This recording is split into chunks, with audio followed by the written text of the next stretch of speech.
I'll be very gentle. Hi, good afternoon, everyone. I'm Todd Cohen, your moderator for today's State of the Net panel on AI and the arts, redefining creativity in the digital age.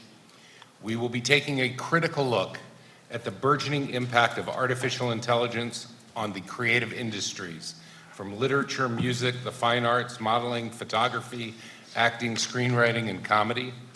The advent of powerful large language models or foundation models have jarred policymakers in Washington and globally, who may have believed that only rote tasks would be automated by AI.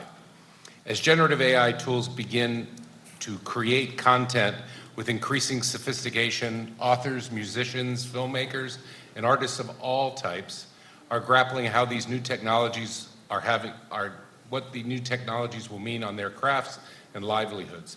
Our panel will discuss some of the policy implications of AI in the creative industries. I also wanted to disclose a few things about myself before we begin. I'm serving as a moderator on the panel as a longtime board member of the Internet Education Foundation. I'm also an attorney with Steptoe, helping in creating something called the AI Coalition for Data Integrity, which when we go public later this month will advocate on behalf of entities and individuals whose data in all forms and types is being exploited by generative AI companies without disclosure, credit, or remuneration. But for the purposes of this panel, I will be serving as a moderator and not advocating on behalf of any of my clients or their interests, and I will be also a sad 49ers fan as well. With that, let me begin by introducing our panelists today. First, Ash Khan Kazarian is a tech policy expert. She manages and develops policy projects on free speech, content moderation, surveillance reform, and the intersection of constitutional rights and technology. Currently, she is a senior fellow of free speech and peace at Stand Together.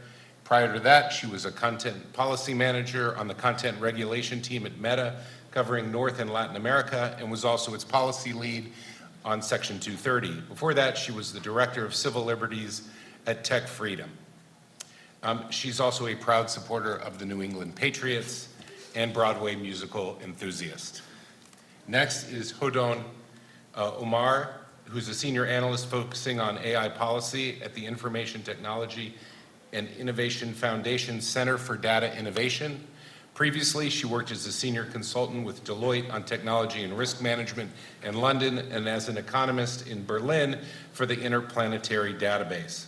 She worked for the IDP, the Interplanetary Database, on a pricing model for the indefinite storage of data on the blockchain. She has an MA in economics and mathematics from the University of Edinburgh. Third is Stan Adams. Stan is the lead public policy specialist for the Wikimedia Foundation, the nonprofit organization that supports Wikipedia and other volunteer-run projects focused on free access to knowledge. Prior to his role at the foundation, Mr. Adams served as general counsel to U.S. Senator John Ossoff, and before that as a policy expert for the Center for Democracy and Technology. While at CDT, Stan worked to promote access to information, permissionless innovation, and secure, non-discriminatory communications technologies.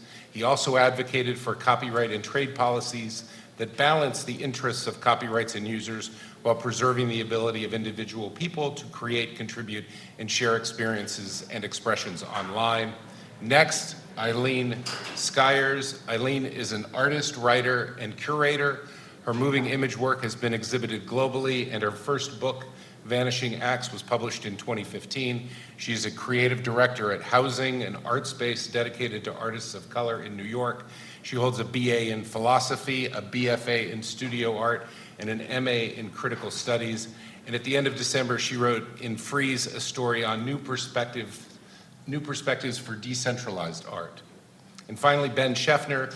Ben is the Senior Vice President and Associate General Counsel of Law and Policy at the Motion Picture Association, where he specializes in copyright, First Amendment, and other legal policy issues of importance to the MPA's member studios. Prior to joining the MPA in 2011, Ben held in-house legal positions at NBC Universal and 20th Century Fox. And prior to attending law school. Ben worked as a political reporter in Washington, D.C. for both the Cook Political Report and the Roll Call newspaper. Without further ado, let me really welcome all the panelists and start with the first question. And what I'd ask is everybody just take some time to really talk about how can we generate content, AI, content indistinguishable from human-created works, and how should the intellectual property laws evolve in this space? Should they be focused on protecting the rights of authors, musicians, and artists, and then also trying to foster innovation? Please, let's start with Ash. You threw like 5 books question at me. No, I appreciate it. If a takeaway from what I say is that don't trust anyone who tells you they know the answer to this. Run far, far away from them. Let that be it. I would say that the intellectual property laws, depending on the country of where we are situated, I think it's important to look at the international perspective, at US, EU, UK has their own thing going on, are very different, and we haven't seen courts really continue to adapt. And that's where I urge everyone to actually see, especially in the United States with the legal system we have in place, how about we see how this unfolds before we make all the judgments? Because there's a lot of incentives and trade-offs, some of which we're unaware. We have artists here who can actually tell us their perspective. We have you representing the industry, and there's going to be so many different checks and balances we need to have in place, and the balance is going to be extremely important here. And I feel like it's one of those situations where you're trying to stop a ticking bomb, and you're like, which cord do I cut, right? But the thing is, and I might be very optimistic here, but I don't think there's going to be an explosion. We don't need to be deciding how do we do this right now. We need to be following the pattern of what's going on. And there's a news story about something every week. AI this, AI that. The biggest difference between AI tools and what we've seen even 5 years ago is the scale of them versus the actual, Photoshop has existed since I was a teenager, not to date myself. So my answer would be, I don't know how intellectual property laws should react. Maybe you do. I think you should go next after me. But I would urge for people to distinguish AI from this magical thing behind the curtain, and B, to slow down on making judgments on how we should actually deal with it until we see how the cards fall. What do you think? How intellectual property law should work? So I actually agree with virtually everything that I just heard, maybe coming at it from a little bit different perspective. I'll just say this. So again, I work at the Motion Picture Association and represent the big movie studios. And I spent a lot of time in rooms with colleagues from other parts of the entertainment industry, other copyright owners and creators. And I hear a lot of dread and fear. People throw around terms like existential threat a lot. And frankly, we in the motion picture and television industries do not feel that AI presents an existential threat. We don't approach the developments that we've seen since late 2022 with the rise of ChatGPT and Stable Diffusion and other generative AI systems. We don't view those as threats. Our industry has been around for a long time, over a century, but one constant has been change. There's been new technological developments starting in the 1920s, the introduction of sound, and the introduction of color, television, the VCR, the internet, and many others along the way. And there's always nervousness about new technological developments. Sometimes they're implemented in ways that don't respect the rights of copyright owners, and every once in a while, the law actually needs to be updated and changed to address these new threats. But what I would say about these new developments that we've seen over the last several years is that we're watching them very closely, that we don't think that Congress or policymakers should jump to conclusions about what needs to be done quite yet. We do have this, this common law system here in the U.S. where issues tend to, percolate from the lower courts on up, applying case law developed in other factual contexts to these new developments. We're hopeful and confident so far that existing law is kind of up to the task of dealing with these new factual developments, but we don't know for sure. And we're going to be watching that closely over the next several years as things develop. Stan. I'll just chime in on the don't believe the hype chain here. I think one, Wikipedia content is slightly different from the sort of art that you create and the art that Motion Picture Association artists are working on. Yeah, sorry. I was saying the content that is on Wikipedia is slightly different than that represented by my co-panelists here. But we've also been sort of cast as the next thing to fall to ChatGPT, right? I think there was some relatively high profile news coverage of this a year or so ago or last summer, talking about just the ways that people access information may change, right? People are going to start asking ChatGPT for answers to their questions rather than going to Wikipedia. Despite the hype there, we also don't think that's true. Largely because ChatGPT can't back up anything that it says, right? It just says what it says. It doesn't say, here's how I know this is right. Compared to all the content on Wikipedia is, cited to verifiable authoritative sources that let you then go see, like, is this correct or not, right? And so I just, not to belabor the point, but I second Ash's comments that, like, we don't need to rush to do things here, and second Ben's comments that, like, these problems, if they are problems, will be more easy to articulate and identify as we see things develop a little bit. Eileen, do you see things coming to an end? Not necessarily. I think I would agree with my co-panelists in thinking that before policymakers sort of plunge headfirst into overregulating, they need to pay attention to what artists are actually doing and establish at first, some basic understanding of how fast this is moving, what creative applications there are, and what artists' needs actually are. If you look to artists like Holly Herndon and Matt Dryhurst, they are actually working on something called spawning, which is a system that allows artists to input their own imagery, find out if models have been trained on it, and then opt out of being used in future models. So rather than creating like blanket overgeneralizing sort of policies and frameworks, I think that systems can be put into place that give artists agency over their own works and whether or not they want them to be used.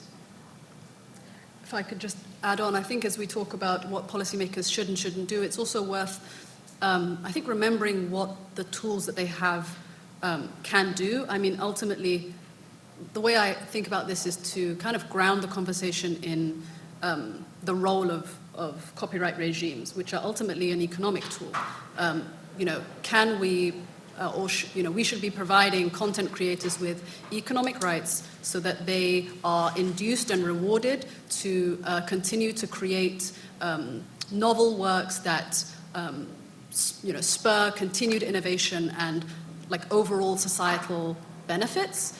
And so that is also the lens through which we should be evaluating changes to copyright regimes. Do they continue to spur innovation? And I just want to add that. Well, let me push back on that. So the European model of moral rights is not an economic model for copyright. So there are different interests that in many copyright regimes that aren't strictly economic. And I think that's one of the hard parts of trying to set policy in the area. It is, I find, much easier to set economic policy than it is to set policies that are trying to incentivize other interests. Is there a way do you see that? I see this coming in the EU AI Act. And has anyone taken a look at the implications of the disclosures and some of the rights that they're inserting into the EU AI Act? Sure, I can take that on a little bit. So one of the issues that has been on the table in terms of potential new regulations for AI is transparency or disclosure obligations, both on the input side. That's if you are an AI developer and you are training your model on copyrighted works, should there be an affirmative obligation to disclose what you're doing, which works you're using for training purposes, and then also on the output side, if you're using an AI system to generate something new, should you be required when you sort of put that out into the wild to disclose that you've been using AI or used AI as a tool in your creativity. I think the thing that I would emphasize as policymakers are looking at these questions is the need for nuance. It's not whether transparency or disclosure is a good thing or a bad thing, should be required, shouldn't be required, but rather when should it be required, under what circumstances. So we at the MPA generally think that it is a good thing. If you are going to be just training your model on on copyrighted works to which you don't have permission, then you should be disclosing that so that the copyright owner can know about that. But you shouldn't have to do it, for example, if you're training a model on your own works that you already own or that you've licensed for that purpose. There's no reason that you should be required to disclose that kind of information to the public. On the output side, again, it might seem like a good idea in the abstract. Of course, everyone should have to disclose if they're using AI to create something new. Well, this is where this idea of like risk-based regulation, I think, is really important. If we're talking about things like national security or maybe a political campaign ad, you know what? It's probably a good idea that we know if AI is being used to create something new that didn't really happen in real life. But when you're making a new movie and there are aliens attacking Paris, and you're using CGI, which employs AI tools to make the Eiffel Tower explode. Well, under some of the original versions, the original drafts of the AI Act, you were gonna have to put a label on the screen saying AI was used. This wasn't really the Eiffel Tower exploding, this was just an AI version. And that's obviously silly.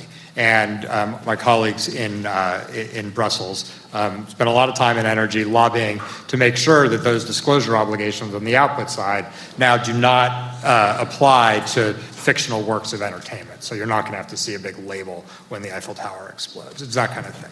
I think that's Edge of Tomorrow, right? With Tom Cruise and Emily Blunt when aliens are attacking Paris. That's a great movie, by the way.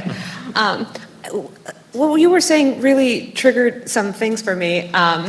First of all, I feel like the whole point of America was not following what Europe does. If I can just, I'm on this like one-man crusade against the European way of life. But you even said it yourself. Your colleagues in Brussels are lobbying hard, and I'm sure doing a good job.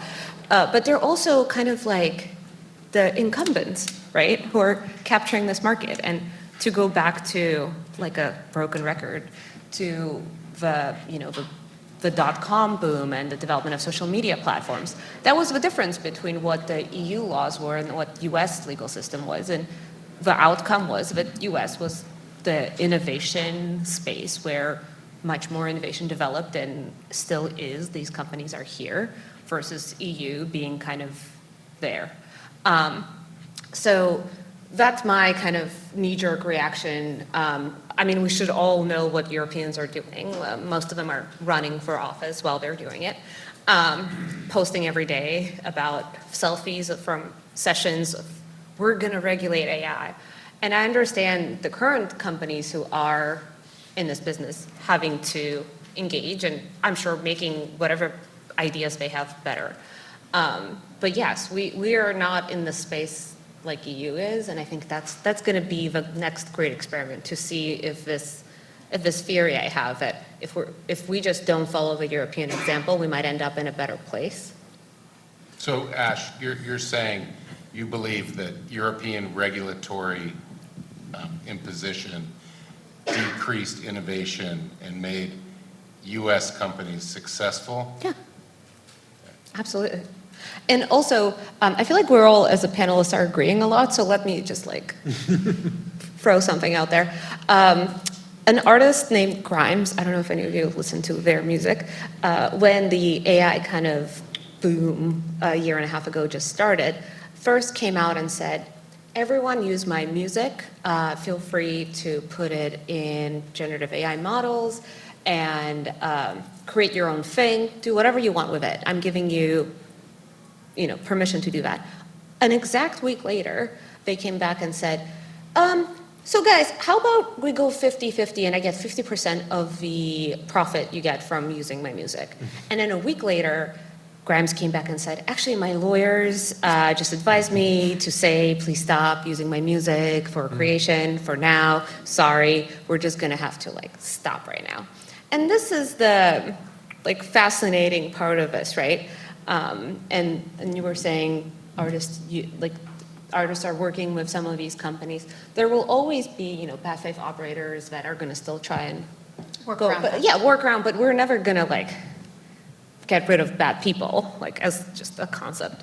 But I guess to kind of make the panel less agreeable with each other, what do other people think about the balance of fair use and creating new art off of old art?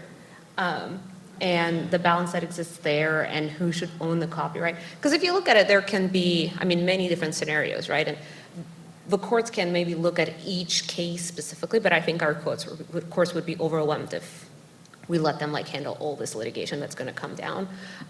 It can be the copyright holder of the original artwork that gets the copyright, right, to the whatever was created with AI tools. It can be, I guess it can be the company like OpenAI or any other company that provided the software here.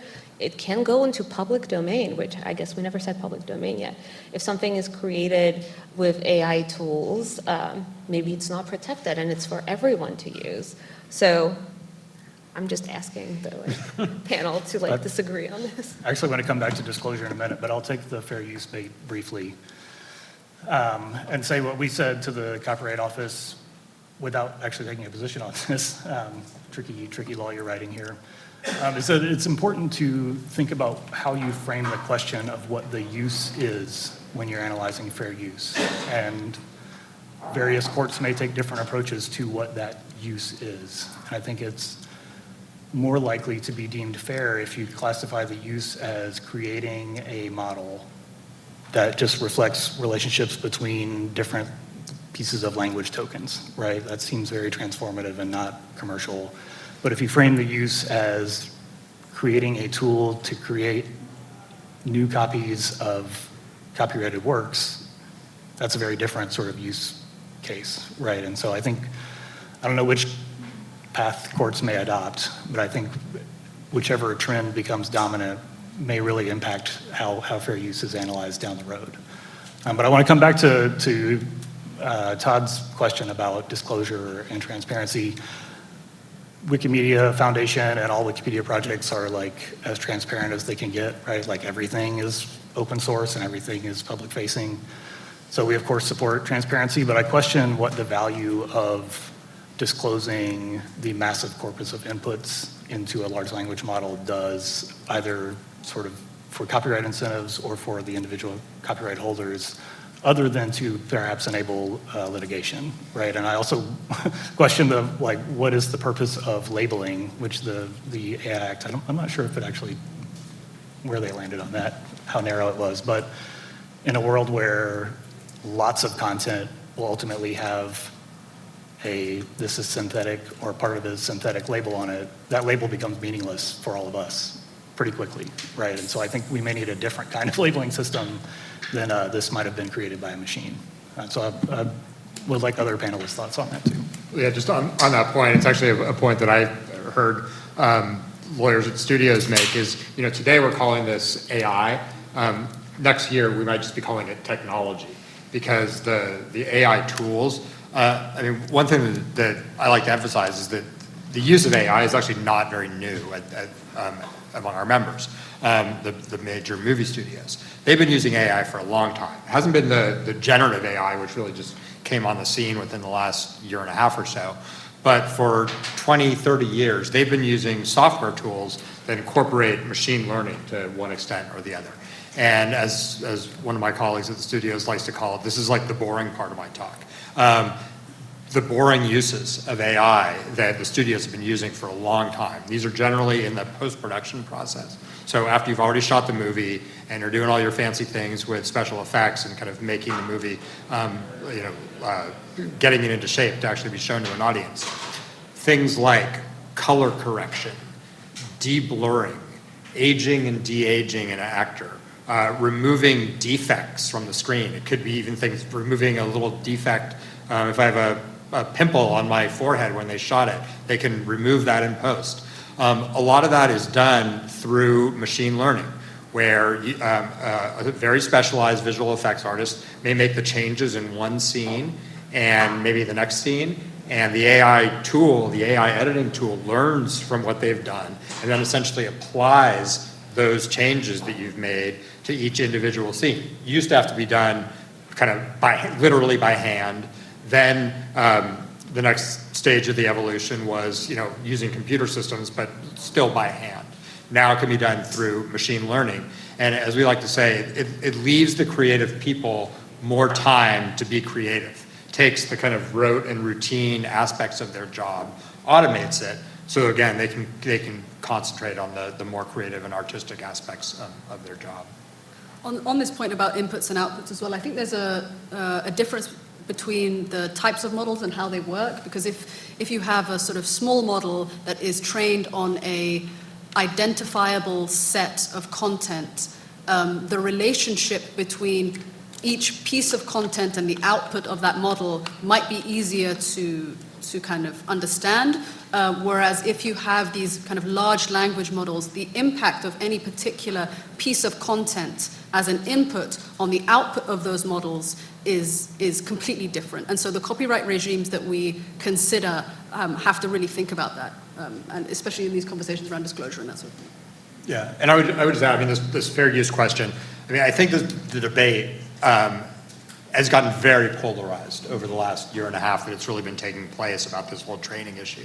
And in one camp are, frankly, I'd say put most of the entertainment industry, I wouldn't necessarily put us in that camp, saying you must get permission to use my work to train an AI system, end of story, full stop. On the other hand, at the other end of the spectrum, you have the AI companies that say it's all fair use. It's all the stuff going on in the background. I'm not making a full copy that's going to be displayed to the public, therefore it's transformative and it's fair use. And I would say we're somewhere in the middle. And that's not just, it's not just based on kind of not wanting to lock ourselves into a position up front, but it's really about the way that fair use works here in the U.S. And the U.S. Supreme Court has said this multiple times, that in the world of fair use, there are no bright line rules, that you have to look at it case by case. And just to sort of give maybe a little bit more stark examples of the kind of thing that Stan and others have mentioned, is take two scenarios. One is you have a general purpose AI system that is trained on billions and billions of words, and you can put in a query and get any sort of output that you want. Put that on, that's example A, or hypothetical A. Hypothetical B is you have an AI system that is specifically trained, and this is an example we used in our filing with the Copyright Office last fall, it's specifically trained on all of the James Bond movies, okay? And then it outputs a new spy movie. It's not a James Bond movie. There's no recognizable elements directly from any of the James Bond movies. But it learned what a good spy movie is like, and then it outputs a new spy movie that might compete with new James Bond movies that come out. Now, courts are going to look at those differently. They're going to look at, well, how does that harm the market value if you are one of 10 billion pieces of content in this general purpose system versus, oh, you're just one of 30 in this system that actually outputs something that is going to compete with one of the original. Courts are, that's what fair use does. It looks at those differently. And the courts may come to different answers until there's some stability down the road, probably years down the road. Eileen, do you have any thoughts on this about, especially as the copyright litigation model that will follow in the US is automatically set up more for those who have deeper pockets to even begin the process of going down the copyright litigation path? How do you think that will affect Well, artists will be at a disadvantage automatically. It's an interesting point you bring up about the James Bond films. I think that one thing that I tend to stress when in conversations about art made with AI, and this probably is the case for films and other types of media as well, is that it's actually much harder to use these tools to create something original or more with more ingenuity. I think it's becoming really obvious really quickly when things are more sort of replicable forms of media that are trained on pre-existing forms of media. So when it comes to value of art, there are two kind of philosophies around it, right? There is art that you value, that you've created, and you see value in it, and there's value that those who are consuming art see in it. I was wondering, for you as an artist, you know, it's so hard to be an artist in a capitalist system to begin with. Not that it's easier to be an artist in a communism, let me be clear. But what's kind of a balance there? Because, I mean, I get upset if someone steals my joke. What's the balance there? Because obviously, you know, fair use and art is reproduction, and, you know, we've had all the Andy Warhol cases in the world. Kind of how do you see that? It's a really interesting question. I think we were just sharing a note right before our conversation about how in today's day and age, to some degree, it's almost as if all art is some form of remix culture, just because we are all synthesizing so many images and so much media on a day-to-day basis. The way I consider it from my own view is that I myself as an artist, I'm a little bit of a filter for all of my experiences and things like that. So I don't feel necessarily like cheated by a system where someone may gain inspiration or replicate some portion of my work.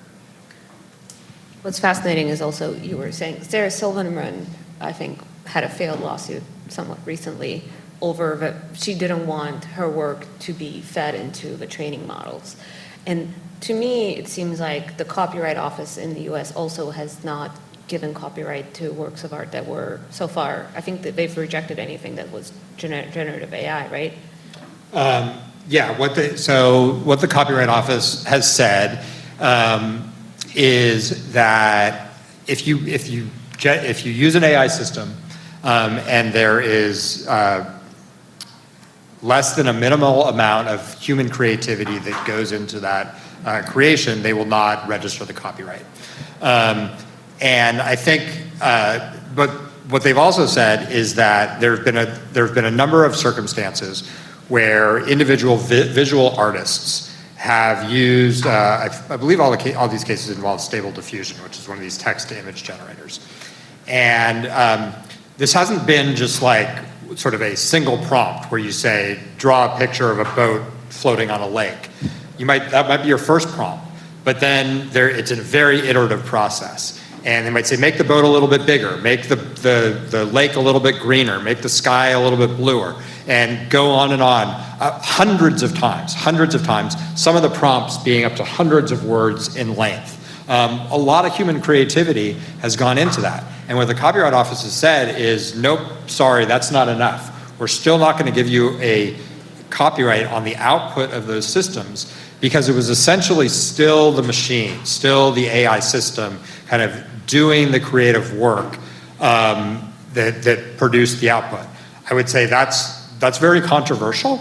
There are some who absolutely agree with that. I would say we at the Motion Picture Association have some concerns because it's not that people are putting in a couple prompts and getting out a whole movie, but again, because of those tools that I use, that I talked about, that our studios are using and have been using for decades, but are using more and more, and are just so integrated into the making of a movie that you don't want to have a situation that because you're using AI tools to help produce a movie that, again, had probably thousands of creative people working on it, that you don't get copyright protection for the ultimate output. I think we're still at the early stages of seeing sort of how all these matters are going to play out in different factual scenarios. Really all we've seen so far is these text-to-image generation cases, but we're going to start to see more, and I think it's going to be, there's going to be a lot of tricky scenarios that the Copyright Office has to confront. Well, and I also think, though, that the Chinese Copyright Office has been issuing copyrights from generative AI tools, so we're going to have a global difference in some instances. Chinese and Korean and Indian, and I think a few others, yeah. For me, one distinguishing line there that might help allay some of Ben's concerns is to the extent to which you can predict the output based on the input, right? And it sounds like the tools that you use, the outputs are very much predictable, or at least you hope they are, because you want the zip removed in every frame, right? Compared to a lot of the stable diffusion things, it's, I think, far less predictable what the output is going to be based on a prompt of any length, right? Yeah. And I think you can refine it, but it's... Yeah, and you're absolutely right, and that is the predictability element is something that the Copyright Office has cited, saying, yeah, it's not predictable just to put something into a prompt. But I'm not sure how well that holds up. So as people probably know, it's very easy to get a copyright. If I take a picture on my iPhone, not too much creativity goes into that. I can go and register that and pretty unquestionably get a copyright. Well, you know what, if I have my eyes closed and I kind of wave this around and I'm like randomly pushing the button, and I can't predict like where the thing was actually pointing when I pressed it. Well, you know what, there's still going to be a picture. Even if it's a blurry picture, the Copyright Office is still going to give me a copyright. It's interesting, the predictability thing may work in certain scenarios, but I don't think you can consistently say that just because something has been created without too much predictability that you're not deserving of a copyright. Now, I'm going to use an example, which I'm going to immediately take back, but people talk about Jackson Pollock, you know, flinging paint at a big canvas. And I, not knowing very much about art, thought that was unpredictable. I've since had people tell me, no, he knew exactly what he was doing. But that's the idea, is that there are artists who do things that maybe you couldn't predict, and those things have traditionally been granted copyright. So I'm not confident that that's kind of going to be the fair dividing line between what deserves copyright protection and what doesn't. Yeah, fair enough. And there may be other places where those gray areas expand too, right? I mean, you talk about the iPhone.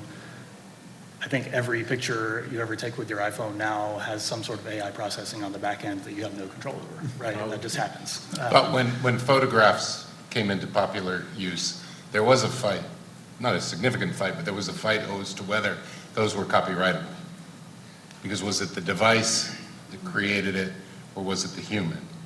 So there's a long line of the disputes and how they eventually get worked out. And I agree, they do work themselves out. It is not the end of the world, but I'd like to hear from Hoden about what are some of the more existential risks in this space, and how is that going to have an impact on intellectual property, and because you've written about a lot of the real existential risks of generative AI. Yeah, thanks for the question. It's interesting because the existential risks I've written about are, will AI take over our minds? TLDR, I don't think so.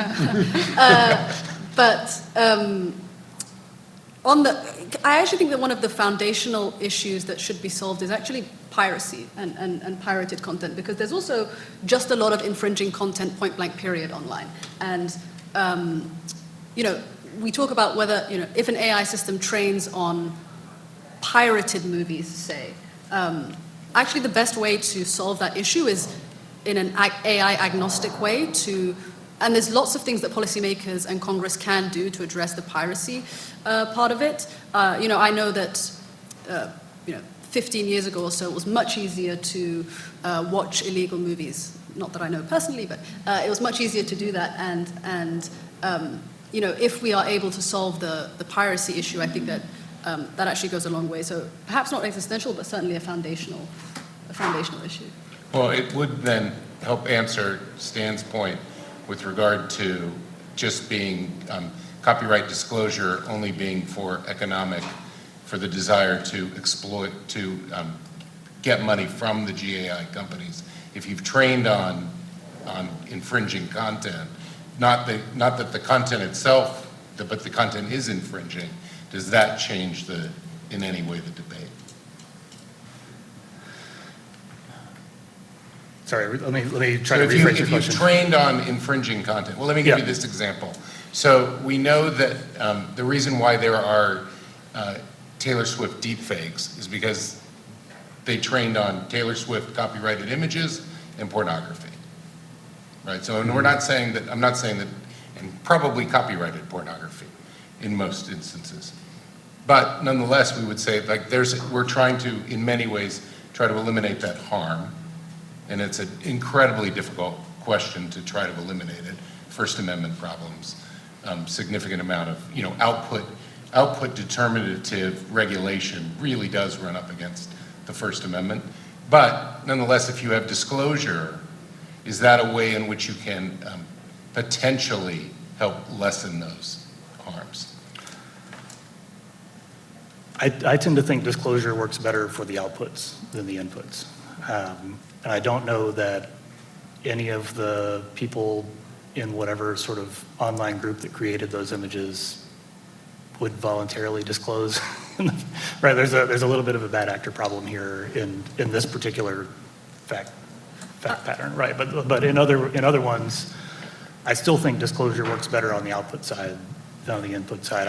I tend to think model construction is more on the fair use end, setting aside some of the examples that I think you spoke of like if you trained exclusively on one artist's body of work, that feels a little different than if you train on the whole world of content. So for what it's worth, by the way, the images that went somewhat viral on Twitter and created the chain of events on Taylor Swift, they were not pornographic, they were explicit, but they were not pornographic, thankfully.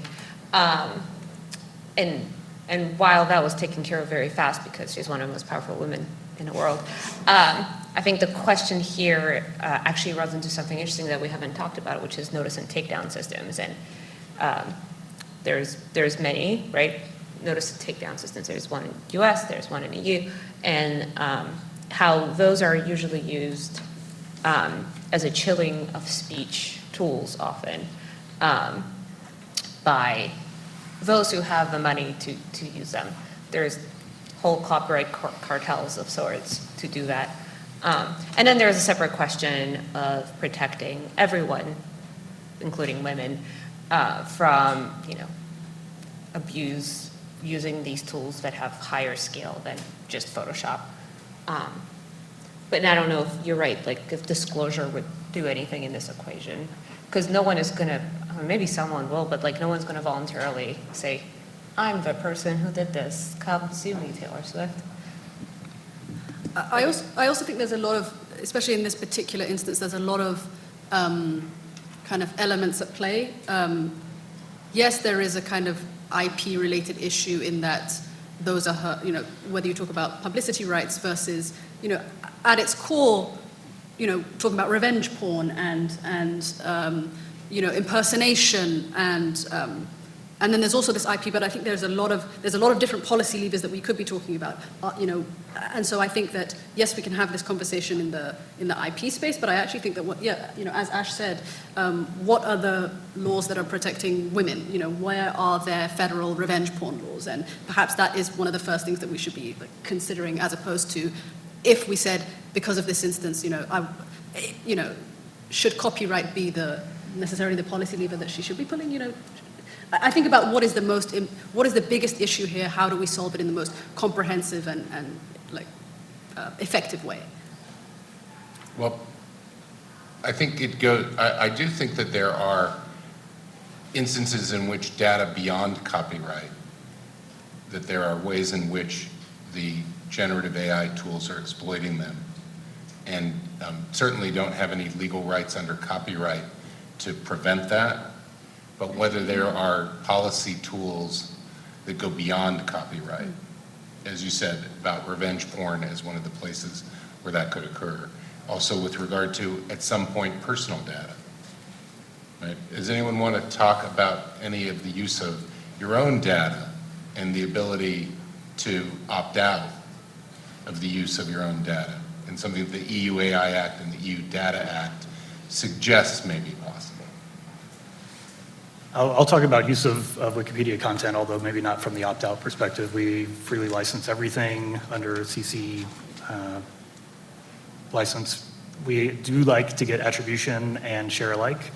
Currently, I think most of the big AI models are not complying with either of those two conditions. And so it's a sticking point for us. But we want people to use Wikipedia content to sort of enhance the world's knowledge, right? And if a large language model can contribute to that, then we want that. One thing to flag about the content on English Wikipedia, several other languages, as well as lots of internet content generally, is that it also contains a fair amount of bias, right? Lots and lots of the editor community, especially in English Wikipedia, are people who look like me. And so that comes with its own sort of, that impacts how those language models will perform over time, right? And so I don't know what the right answer is, other than we would love to get more editors involved. We need more diversity of editors to counteract that problem on our own platform. But that's a thing that is sort of has fallen out of the conversation in the language model context that was always a part of the other sort of algorithmic prediction system conversations, right? And I just want to acknowledge that we're working on fixing this problem, but it's a problem that is also sort of being amalgamated in the large language models. And so that's a risk that I would like to see, the developers take more sort of steps to protect against. I would also maybe push back and say that if Europeans have the right to opt out, it's not from the EU's AI Act, but the GDPR. And so where is the US's federal privacy law? And perhaps that's the place where that policymakers should be focusing on. Having worked on a federal privacy law since 1997, I believe was the year I began. Let's put it this way, I always win the bet every year when I say, will there be a federal privacy law this year? And I bet no, and I win every year. So I wish. And we all lose. And we all lose. I think that's fairly true. I do want to open it up to the audience if there's any questions. Since we're on a Monday afternoon at 2:30 or 3 o'clock. And does anyone have any questions or points of view that we think haven't been expressed? Oh, please. I have a few, but the one I would start with is from Mr. Adams. And it's just going back to a point you said at the very start, talking about whether Wikipedia or similar older models of information, if you will, are threatened by something like ChatGPT. And you made the comment that no, because ChatGPT doesn't back up its sources. My question is, do you have any research, have you done any study that people care that sources are backing up the information they're looking for? That would be a great question for our research team. Anecdotally, I think there has been a shift to, and perhaps in response to just how much information there is. Yeah, I'm sorry. The question was as to whether or not, with the growth of generative AI tools that don't provide any sourcing, has that been an issue for the people who are using the tools, and whether that's having any impact upon Wikipedia? Yeah, so I think we're all sort of inundated with information all the time, right? And to some extent, we may have lowered our standards slightly about how much we care about the accuracy of any said piece of information, right? It was like, well, I'm just going to learn a new thing in 5 minutes. But I think there's always been this sort of divide among different people who are like, no, I want to know if that's really true. I want to know where that information came from. These are the people who go to Wikipedia. Not everybody does that. That's fine. But I think it would be a benefit to society if there were some means of signaling in the output, especially to information-based queries, sort of how much someone could rely on that as being verifiable. And that's why we push hard for attribution on the output side, is for that verifiability piece, right? So you can go back and see, oh yeah, this is like what somebody said on Wikipedia or some other site, rather than, no, this is just a thing that, you know, the output made sense because the words fit nicely together and statistically they're likely, right? That's very different than, is this a piece of knowledge that I just was conveyed? So I'm hopeful that people still value like verifiable information. This is an existential problem for us, right? If people stop valuing verifiable information, then we're all in trouble.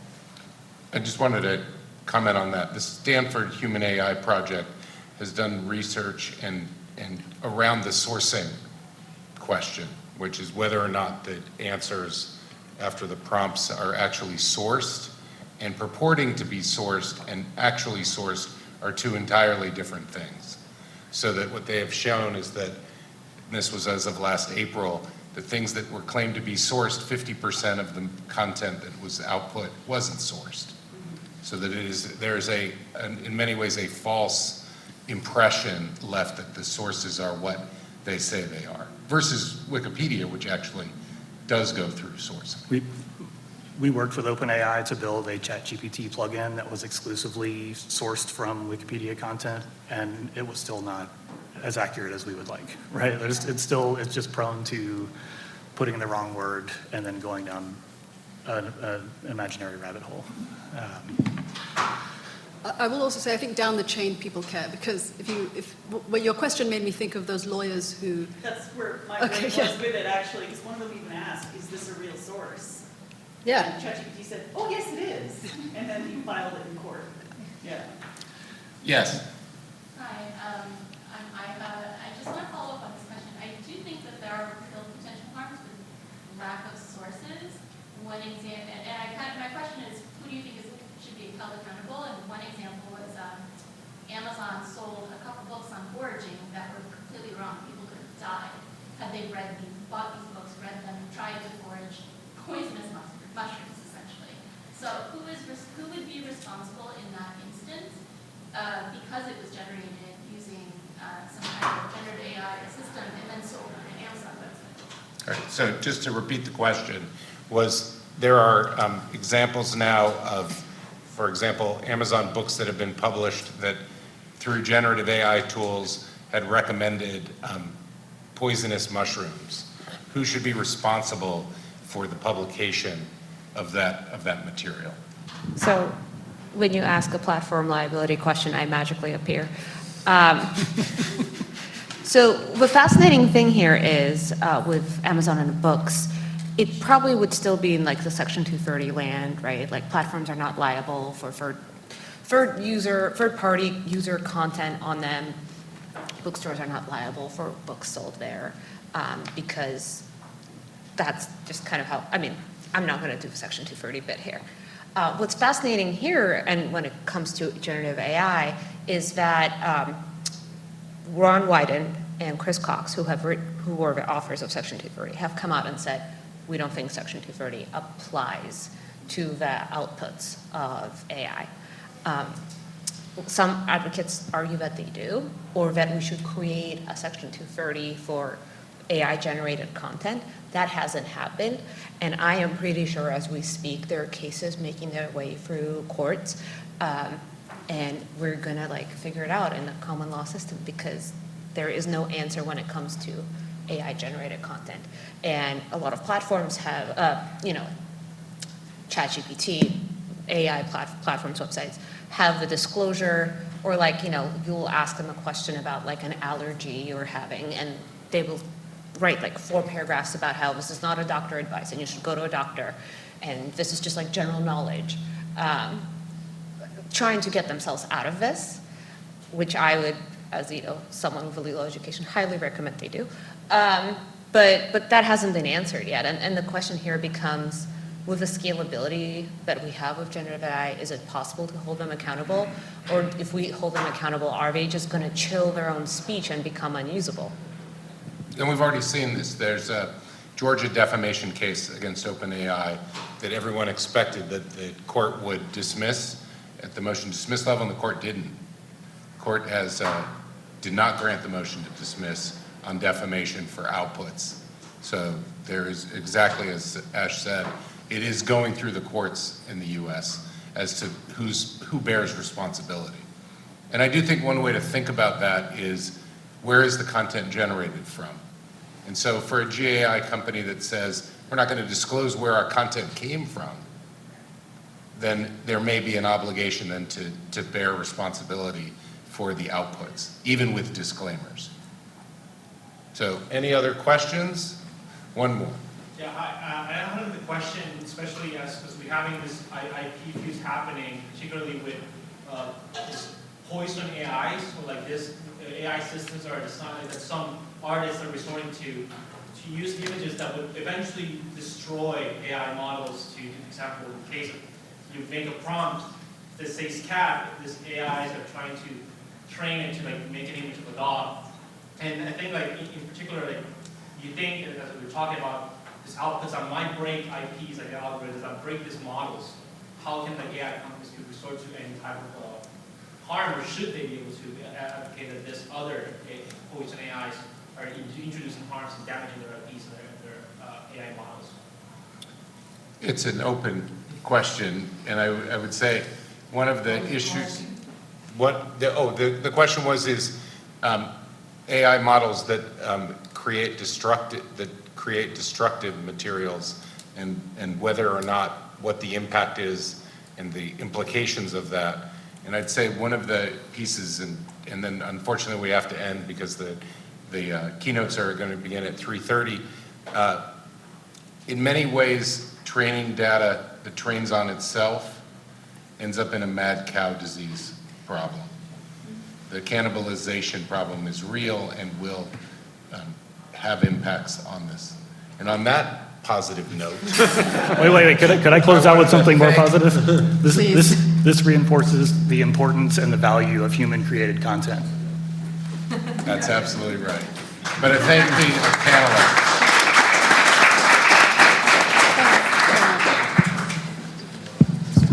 Thanks for that last note. Should we take the show?